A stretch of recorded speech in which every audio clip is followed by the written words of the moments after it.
W, we have Supergirl, we have The Flash, we have Legends of Tomorrow, and Arrow.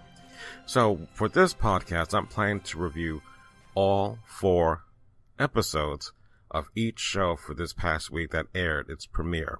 So for Supergirl, we're starting season 3 with an episode called Girl of Steel.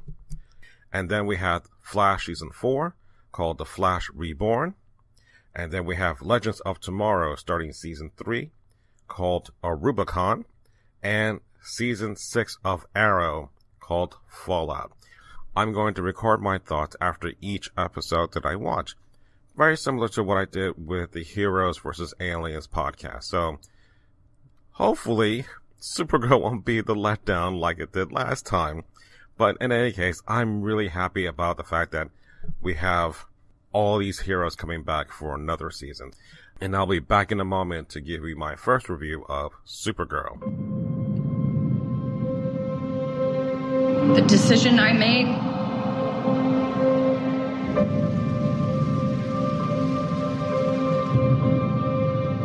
he couldn't have made that sacrifice. But me, I couldn't have lived with myself if I hadn't. I will always make the decision I made. I am not a human. I tried to be, but I'm not. Kara Danvers was a mistake.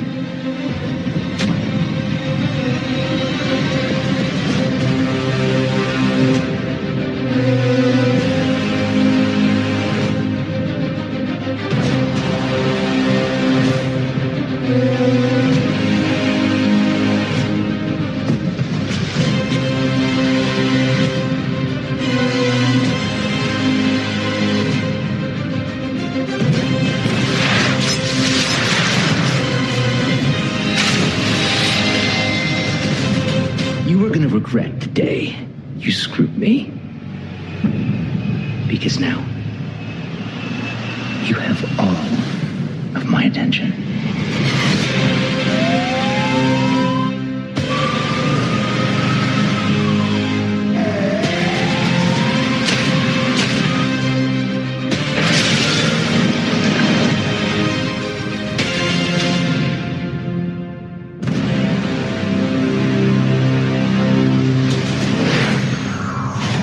Alright, so the first episode again for Supergirl is referred to as the Girl of Steel.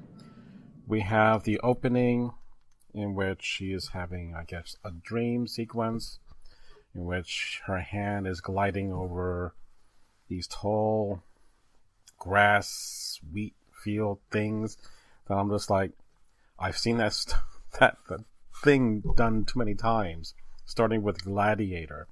And I'm thinking that there was another, the Inhumans. Medusa, when she's on Earth, she's also doing the hand thing over the grass thing. So I'm like, when we see Supergirl doing this, I'm like, come on, just stop. It's just annoying me. In any case, we do see her having a moment in which she has Mon-El back in her life, and then she sees a woman across the field, and as she's getting closer, we don't know who she is. And then all of a sudden, poof, she wakes up from the dream. So we don't know too much in the way of details. I'm assuming maybe it's her mother, but we don't get a confirmation as to who the woman is. But in any case, it flashes out of that moment into where Supergirl is in reality.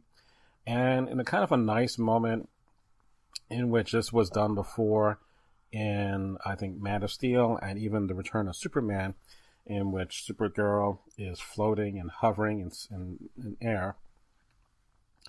And she's listening to all the sounds, and she's drowning out all the noise about what's going around her until she gets this situation in which she is now flying down to help out. So again, nice little, not much of an Easter egg, but a nice little homage to those 2 previous movies. So we do get the opening scene in which she is going after this truck that is firing on a couple of police, and of course her sister's there. One of the cool things that I thought it was interesting was after, of course, she saves the day and is able to stop the truck, the situation leading up to that moment was that that truck was going to barrel down over this family that were in their minivan. And she stopped it, and the kid was like, "You saved us, Supergirl." And like, Supergirl was very indifferent to that feeling. Normally, she would be with him, may say something in passing, and then flies off. But here, she just shrugs it off. So basically, the effects of having lost Mon-El since from last season has really played a big part in who she is. Pretty much throughout this whole episode, she is not the type of person that is not so much the carefree girl, because she does have a lot on her plate, but because she feels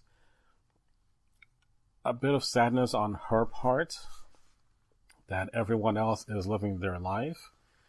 I get that feeling all too well. Is that there's no joy for her. She does what she has to do because she is Supergirl.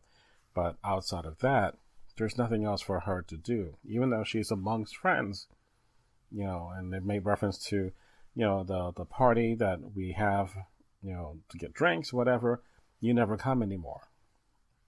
So I get that feeling. So she's going through this whole depression phase. And again, it's quite understandable. There is no reason to discount her feelings. I mean, if you're in that situation, if you were to lose someone, of course, you would feel that way. And it's hard to kind of go on living your own life when, again, your life is not what you want. Later on in this episode, we quickly see that Cat Grant has been made press secretary for the current president. So she's doing that thing. So she's not at Catco for very long, although she was briefly in the last season, a couple episodes. So I'm sure she'll be around later on. But at least for right now, James is still in charge of Catco.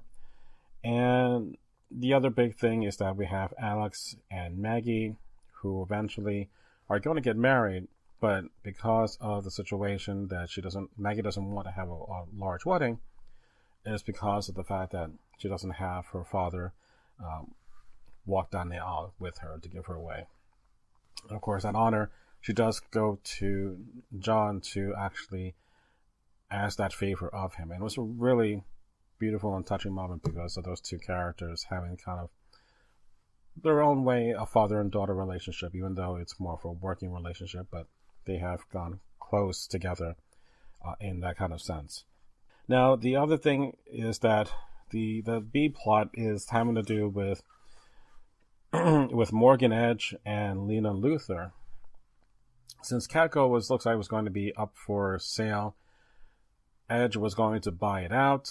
Lena Luthor came in to buy out the shares, so it staves off the kind of press that he was looking to control, because again, he's looking to develop properties in the waterfront, in which we find there's a nuclear sub that he is working with a character named Bloodsport, in which they use a couple of torpedoes to blow up a ceremony that was given to Supergirl.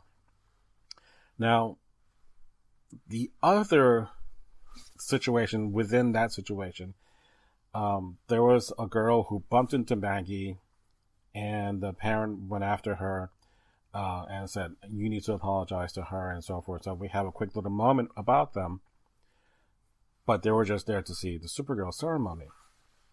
So as the ceremony was going on, and then the big fireball and the big kind of a mini earthquake going on because of the rubble going on, there was, I guess, some of the metal awning for the stage came down onto the girl, and the mother, who was also there knocked to the ground, was trying to get up and then was struggling to get help. She wound up lifting this heavy metal piece off her daughter, and even though she was able to recover her daughter, she noticed that she left like bend marks into the metal poles that she was able to lift. So we don't know what that story is going to be or how that will develop. Now, last year they were talking about having Rain be this new villain for this year, and that didn't turn out to be that, because the very last thing we saw was that because the torpedoes hitting the side of the city revealed there was another ship which we saw from the last season that seems to be, I guess, embedded inside and is now open. So I'm assuming that we're going to get rain from that point on, but I still don't know the situation about this other character that we just briefly saw, in which she saved her daughter in that situation. But the other cool thing, normally they don't have a lot of money to spend on effects, and when they do, it's pretty damn cool. And one of them is Supergirl lifting the damn submarine out of the water. Really, really fantastic. That's the kind of stuff that you would see towards the end of the season or mid-season situations coming up.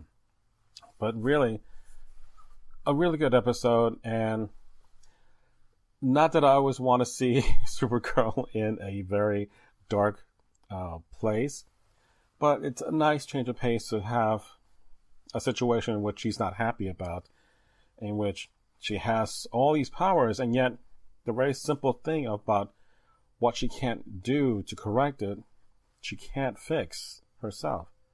It's a situation that she has to deal with.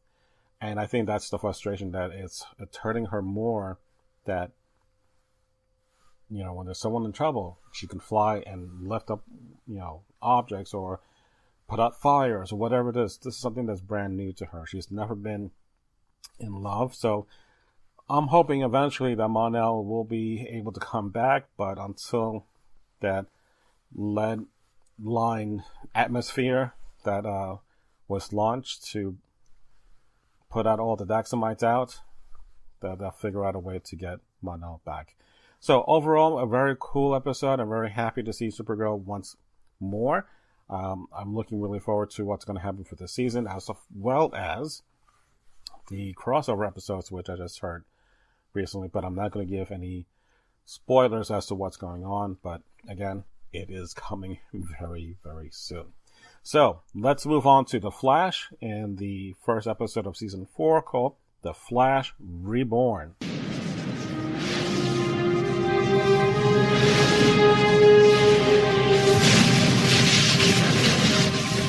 My name is Iris West. Will you marry me? Yes. And I was supposed to marry the fastest man alive. Keep loving. Keep running. For me. I promised him I'd run.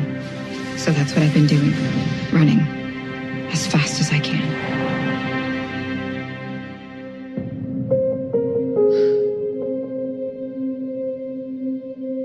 How could you possibly be fine? Dad, what do you want me to do? Curl up in a ball and cry all day?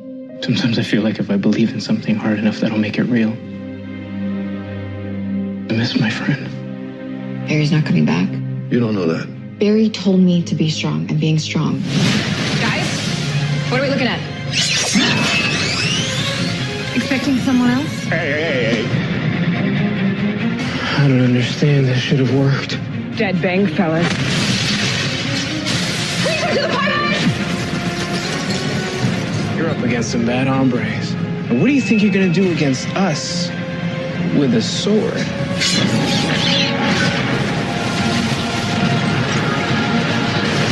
Bring me the Flash, or else your city falls. The hell kind of sword is that? If we don't offer up the Flash, people are gonna die, and that's gonna be on us. I made a few slight modifications, as Captain Solo would say. Iris, you of all people, how can you not be in on this? I've got a lock on something! It's him! It's him! Now, Cisco!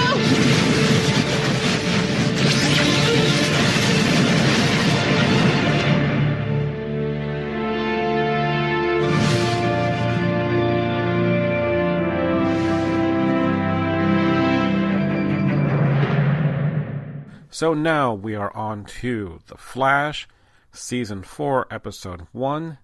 Again, the episode is called The Flash Reborn. We do get a cool scene in which Cisco as Vibe and Kid Flash, which is Wally West, are working together and bringing down criminals for Central City.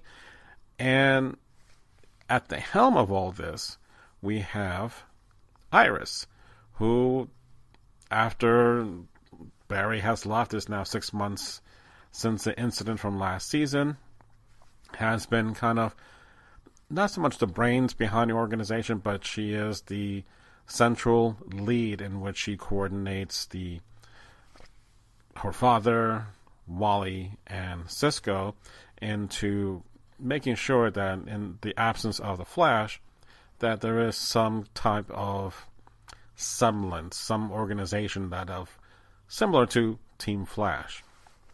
But as Kid Flash tried to put it, it's like Team Kid Flash, and it's like, no, that doesn't sound right. It's too many damn words in the process. So, but still, it's enjoyable to see them work together finally. So the other thing that Iris has been trying to work through is through work to kind of move on from the situation with not having Barry around. But the problem lies is that, like in many relationships, a spouse or someone who you loved has died. Yes, there's going to be a mourning period, and then you get to that point where there's acceptance because that's the way life goes. But it's kind of there's no final moment or closure that she has in her life, so she's still trying to fill that void with work. And many of us go through that situation to kind of help ease the pain because you don't know how else deal with that situation. And some people turn to other vices, and there's going to be something positive out of this, is that she is really the headpiece of really getting this team back in action. And even though it's not working as much as it was before, at least she's doing exactly what Barry is asking her, and just to keep on with her life. So the other things that we now finally get in the meat of the story is that we have a samurai that is asking for the Flash. So Kid Flash and Vi go out and try to take out the samurai, and that didn't work out so well. But it was kind of cool just seeing them trying to work through this and making little quips by calling it, the Holy Ronin, which is a nice little homage to that comic and to that character. But what I liked about this is that what Cisco realizes, and it's a nice change from last season, is that he misses Barry, and he needs Barry, which is a complete 180 from what happened from last season, in which, if you remember from Flashpoint, throughout the whole season, Barry really changed the timeline. And in the process, Cisco lost his brother altogether. And of course, there are other consequences down the road. But really, Cisco really had it out for Barry the entire season. I was not expecting. I was expecting maybe an episode or two, and then he'll get over it. No, it was played throughout. So, but now, in this season, he really needs him. And again, from that Alien, Heroes versus the Aliens crossover, that's where was the kind of a changing point for Cisco to realize what he was doing was kind of similar to what Barry would do. So he eased up about the hatred. But at least now it's back to, I need to get Barry back. He needs him really desperately. So who does he turn to?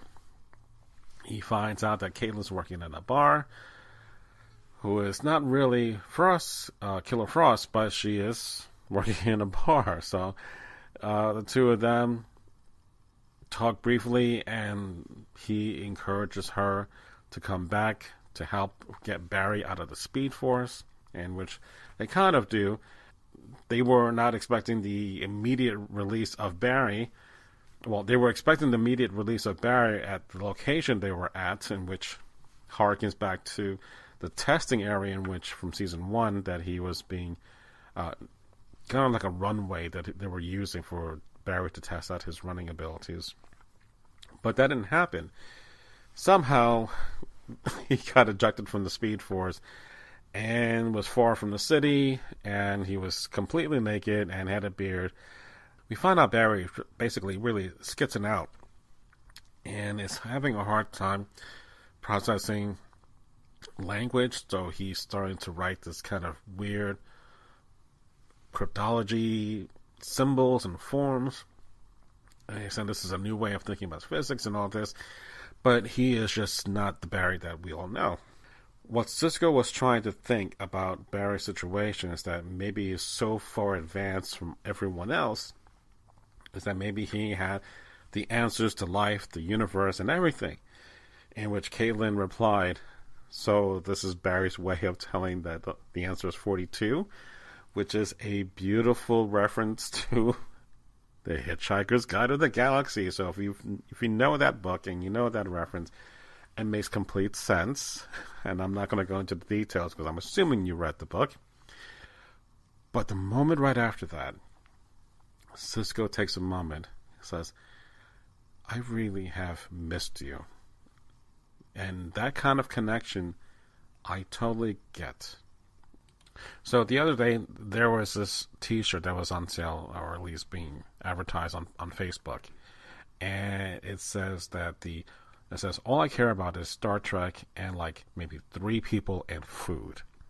Now, except for Star Trek Discovery, which is not part of that equation at the moment, that's about right. I like maybe about 3 people. And those 3 people that I care about are basically people that would get that kind of reference of what 42 is. That's the kind of situation that I get. And that's why I love that moment between Caitlin and Cisco. Because there was a genuine friendship and a level of understanding that really geeky friends would understand. So I grew to love that moment more than Return of Barry. So not that I didn't care that Barry's back, but that was an honest and beautiful moment for those 2 people who are basically separated because Caitlin is dealing with a whole Killer Frost issue and she hasn't been back since Barry's disappearance, so it's nice to have that brought back. Alright, so one of the things with the samurai was that he wanted the Flash, and even though Kid Flash pretended to be the Flash and got it dressed him in his uniform, that didn't work out. So basically, Barry eventually was kind of snapped back into Barry as the Flash, as Iris put herself in jeopardy. So rather than having her be the damsel in distress, she put herself in that situation on purpose so that Barry would go after her. And it was fantastic. The ending of this turned out to be some type of android, robot, non-humanoid life form, whatever you want to call it. And behind it, the final moment in which we have this person sitting on this chair, I'm like, I don't know who this person is. And the first thing that came to my head was Metron. I'm like, is that going to be the villain for this season? So I got really excited, and then I started reading about who that person was, and it's referred to as the Thinker. So I don't know too much about the Thinker, but that seems to be the baddie for this year, which is a non-speedster, which, thank God, they're moving away from that. So overall, it's a good episode. Barry finally coming back to himself, and I'm okay with that. But again, I miss that whole team dynamic that was fun and interactive with each other. But again, they did have some great moments on their own, like with Joe and Iris, Cisco and Caitlin. So I'm really ready to get to see the whole team back, and of course, eager to see Harrison Wells come back from Earth 2, as well as the Golden Age Flash, and basically just have even more fun like they've been doing. So I'm, again, happy with the way things have started. I'm looking forward to the season. So let's move on to the first episode of Legends of Tomorrow.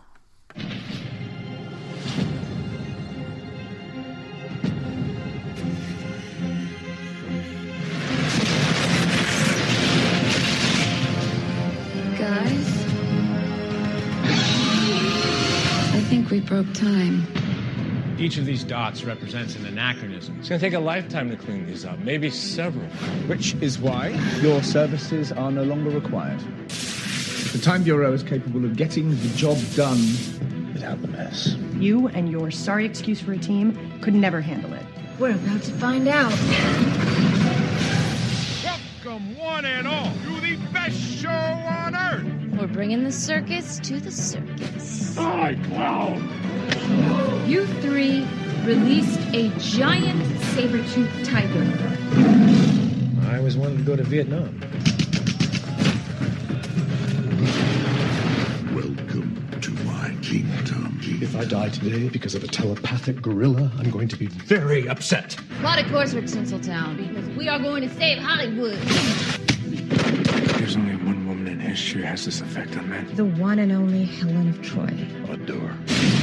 We always seem to have a bit of a Freaky Friday situation. You're me and I'm you? I'm Jax. And I'm Martin. Damn, I look good. That corpse you buried was a vampire from the future, you idiot. Kill it! Whoa, Mick! Are you on drugs? You have no idea. Mr. Haywood is under the influence of a hallucinogenic compound.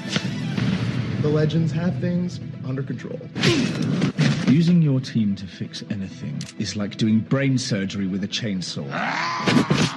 On behalf of the Time Bureau, I am placing you and your team under arrest. Oh, lady, why are you so mean? When did a legend ever go quietly? We got a new problem. Rip has been hiding something from us. Something even the Time Bureau is afraid of. There is a war coming, and history needs you to be ready. You and the rest of the legends. It's good to be back. Sometimes we screw things up for the better. That's a good motto. We should use that.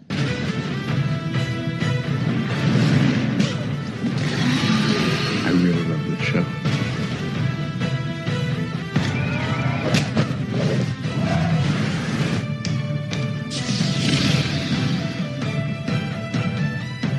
Who wants the bomb? This is amazing! Howdy.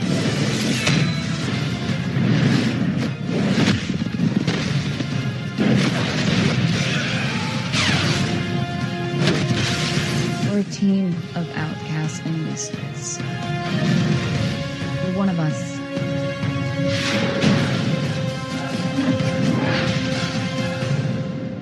See, now this is a time machine.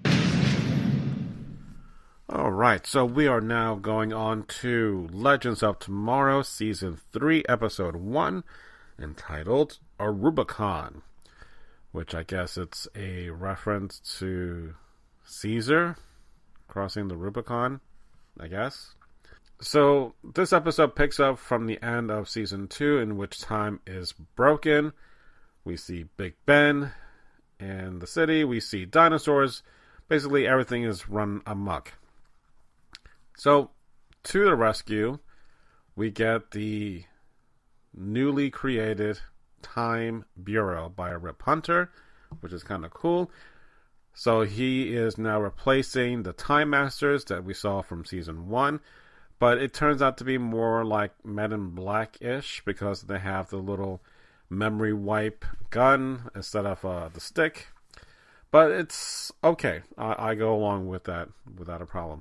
So once the time has been fixed, Rip basically disbands the Legends, and for the next 8 months, these poor guys are not having the best of things in their lives. More so for Sarah, for Ray, and for Nate. Not so much for Jax or for Professor Stein, because Professor Stein, in the course of the story, finds out that his daughter is now pregnant, so he's going to be a grandfather. Whereas Jax, he dropped out basically from school, which he was going to go for his master's in engineering, I believe. As he put it, it's more fun to experience engineering with a time machine. So, and I get that. Sometimes when you're doing higher education, unless you put what you're learning into practical applications, you're not going to learn it. It's regurgitation of information, if that's all it is to pass a class. So in order for it to make sense, in order for it to have meaning, you have to do something with it. So I get that. But I think the saddest one is with Sarah, who is now working in a retail store, kind of like a Bed Bath & Beyond, but it was called shower, sink, and beyond, or something like that. Some variation of that. And she wasn't having a good time with it, especially her douchey supervisor. And then Ray is working for a tech company that does more like a dating app. And he's out of his element because he's still working on his technology, but it's not compatible with what's going on with the company that he works for. And then Nate basically is a superhero. They're working in Central City. But at this time, Kid Flash is making the rounds while I believe the real Flash is still stuck in the Speed Force in which he has been trapped. So I'm assuming this episode comes out before the events of the Flash Reborn episode, the one I just previously reviewed. But regardless, he is considered a second favorite superhero next to Kid Flash. And Kid Flash takes a lot of his steam because he was able to apprehend the villains or the criminals that Nate was trying to work with really quickly and over and done. So he's not having a good time either with his life outside of being a time traveler. The only one who's actually enjoying himself, as actually turns out to be, is Rory, who is in Aruba. And there's a convention going on, so that's where we get our Arubicon reference. But he's out drinking, having a good time, and then we get Caesar showing up on the beach for some reason. So we don't necessarily know how that happened. We don't know if it's a result of a delayed reaction from what the legends created with time being broken. But there is a reference later on in which, after this episode is all wrapped up, Rip makes a mention about a character named Mollus, Mollus, if I believe that's correct. I don't know too much about that character, but basically he is hoping that if need be, that the legends could help that situation in the future, whatever that may be. Again, this is just the first episode, so there's still a lot more things that could happen along the way.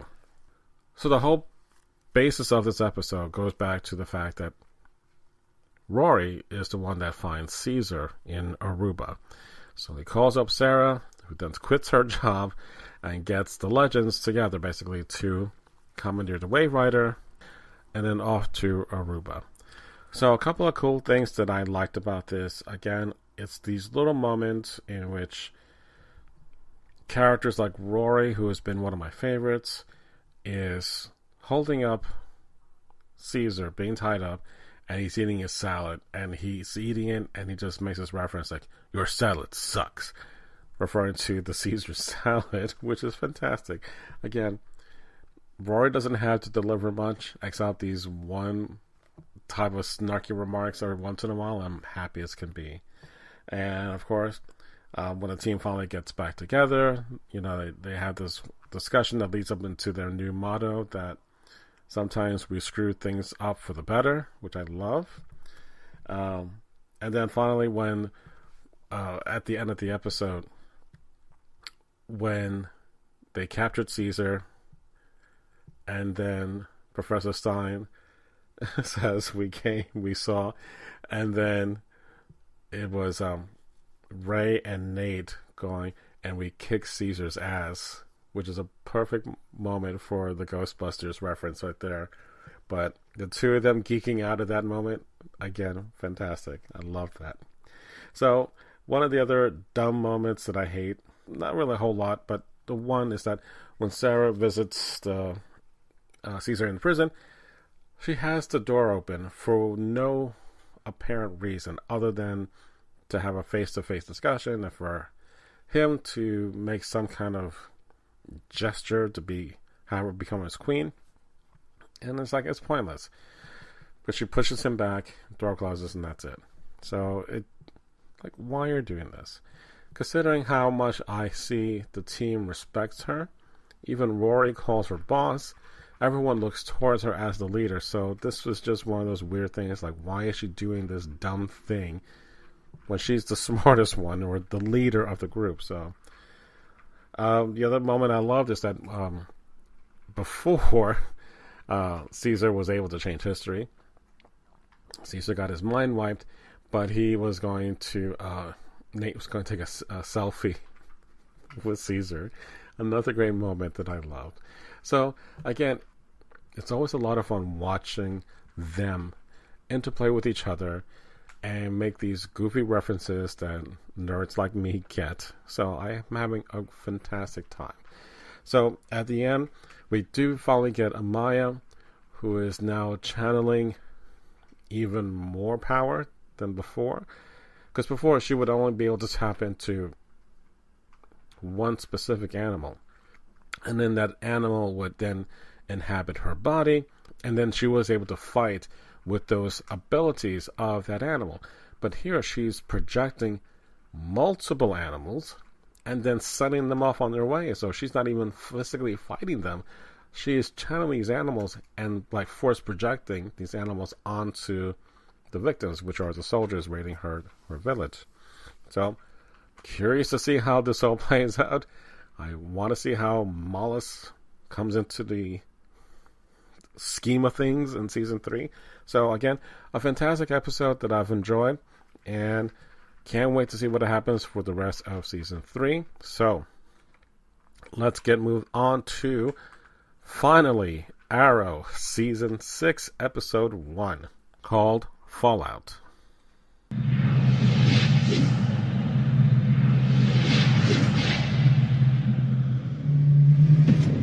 Now, if I was running around the city during the day and managing it as mayor, while running around at night, frightening criminals as a vigilante, that really would make me a superhero. But I'm not. I'm just the mayor. Thank you very much. Every time that I'm out there as the Green Arrow, I'm a target of the threats that are out there and the threats that are undoubtedly coming. Any reservations? Concerns about what comes next? Of course not.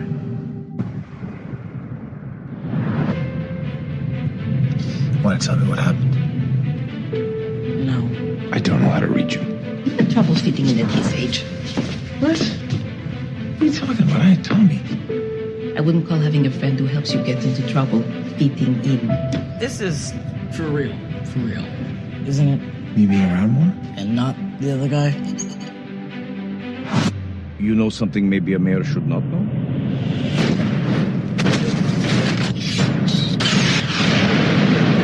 The time of vigilantes is coming to an end. Sniper! People take the law into their own hands.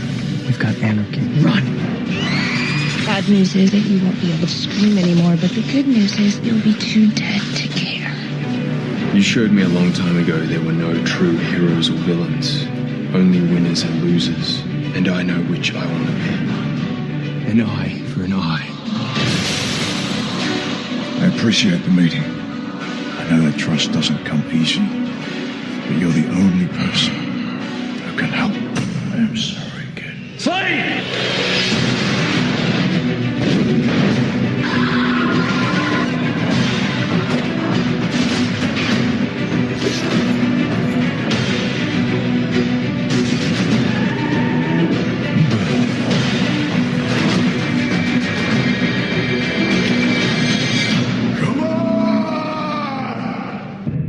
This is going to be an incredibly insightful evening.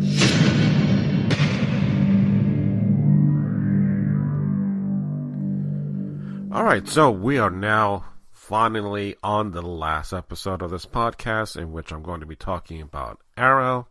So if you remember from last season, the gang pretty much is on the island that Oliver Queen was stranded for the past 5 years. And Adrian Chase was basically making it a no-win scenario with Oliver, in which he had to either save his son, and then everyone on the island will be killed, or you killed Adrian Chase, and everyone else survives. So, basically what Oliver did was shot Adrian in the leg.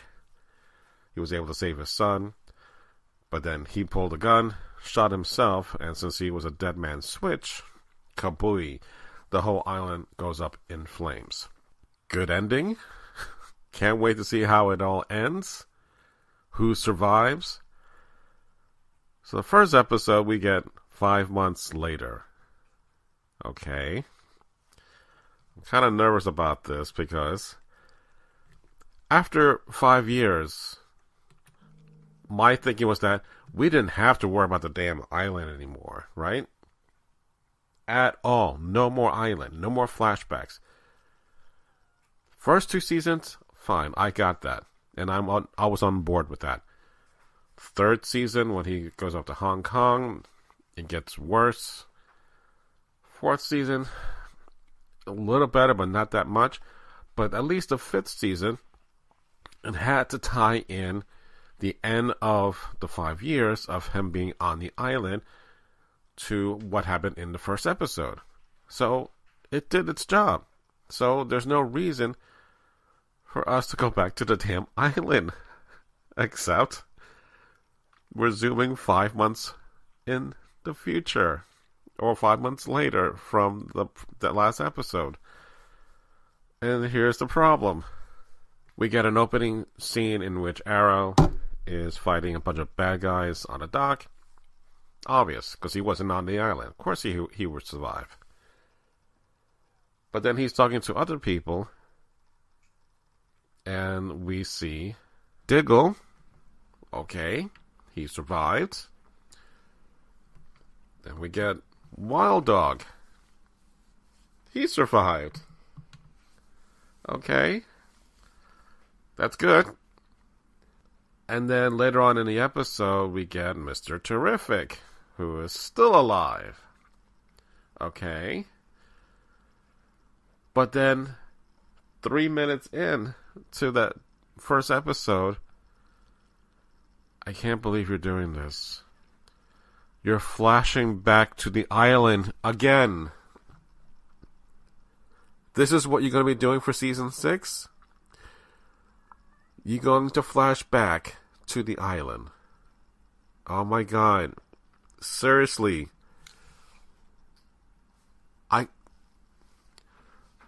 You really need to get off the island, crap. I can't believe we're still doing this. So we do get a flashback in which somehow Oliver Queen gets back onto the island, talks to his son, saying he's going to find his mom, and along the way he finds Slade, who finds Thea, who I thought was dead, but turns out to be unconscious, or at least comatose. I'm like, okay. We're really doing this island thing again, huh? God damn it. I can't believe we're doing this. Look, I really like this whole cast, okay? And it's really evident in the first episode when they're all riffing on each other. Of course, we get Felicity back. We get Laura Lance back. We also get Dinah Drake. We also get Quentin Lance. So pretty much, it appears everyone has gone off the island. The only one that we have not seen would be for Malcolm Merlyn. And from the last episode to what's going to happen, previously it was that Thea was on the landmine and Malcolm was able to push Thea off, and which he took over holding down the landmine with his own foot. Supposedly, we heard an explosion, but we never actually see him dying in the process. So it's still up in the air as to what is his status, as to what's going on. But God, I can't believe we're doing the island again. And I can't get over that whole island. I'm sorry. It really is a yank in my chain. This is really bad. But in any case, there is at least some type of side benefit, or as a result of what happened on the island, that's kind of like a fallout. So Oliver and his newly acquainted son basically are not on they're barely on speaking levels, so it's hard for that relationship to go forward, and for Oliver to be in this new position to figure out how is he going to manage raising a son on his own with a son he never knew for all of his life. The other thing that I thought was interesting was that we are seeing some kind of residual effect from the explosion that Diggle experienced. Because at one point, he is holding a gun and he's not able to fire, and he sees his arm shaking. So he's passing it off as it's nothing, but obviously from the very beginning in the first flashback of the island, Felicity and Diggle are running from an explosion, and just as the scene is about to close out, some kind of explosion or particle flew right into Diggle's arm. So it seems that he was injured in the process, but as to how extensive, we just don't know. So honestly, I don't know how to feel about this episode, except that, okay, I want everyone to go forward. I don't know how much story we're going to be dealing with this damn island again. I've stuck through this series, the good and the bad, and I was happy that we got a season 6. But honestly, I can't believe we're still dealing with the island. So I'm going to just leave it at that, because the rest of the episode is fine. I had no problems with it. Alright, so there is one other point, aside from the island, that does bug me. Towards the end of the episode, Diggle is manning the comms, and the rest of the team is at City Hall for the police graduation. Since Laurel, who is the Earth 2 Black Siren, she never arrives there. So it turns out that they were going to attack the Arrow Cave or whatever dwelling that the team is hiding out in. So Diggle is the one that has to take on this barrage of incoming fighters, and he's able to hold them off to a bit. But then Team Arrow comes in to save the day. Now, when the chaos is all going around, and that's enjoyable, there's this one moment in which Mr. Terrific is running, and he's talking to Felicity on the comms. But at one point, the camera kind of stops in front of him, and then it stops and then turns around and sees the action that's happening in front of him. So, as that's going on, one of the bad guys is running towards the camera, as in running towards where Mr. Terrific is located at. Except that as he's running, the camera pans, there's no Mr. Terrific. Where did Curtis go in that moment? And then he is tackled by John Diggle seconds after that. So it always has bugged me watching that episode, or watching that one moment, that does not make sense. Why would he not tackle or stick his foot out to trip the guy running towards him? Where the hell did he go? Okay? I don't know if it was just bad editing, bad directing, or it's just someone says, no, don't worry about it, no one's going to catch it. Well, I caught it, and it's so damn bad. Alright, I'm just going to leave it right here. I'm not going to go any further. You get the idea of how disappointed I am. But again, very happy overall with how the whole season has started for all our characters. So, I still have to catch up on at least 8 episodes for each series before I can catch up on Crisis on Earth X, which is the big crossover for all our heroes. So, this being early December, I might be able to pull off 32 episodes of the whole thing before I get to review Crisis on Earth X. But if I do, I will try to record it before the year is out, and that will be out sometime maybe at the end of the month. Again, I am playing catch up because this is now the busy season for me, but I'm glad to have finally done the reviews, and I hope you have enjoyed them as well. So, You can always find me on the various social networks. Please email me at monsterscifishow@gmail.com. Share your thoughts, your comments, anything. I would love to hear from you. So on that note, thank you very much for listening to me and to the Monster Sci-Fi Show podcast. It's sci-fi from a certain point of view. Good night.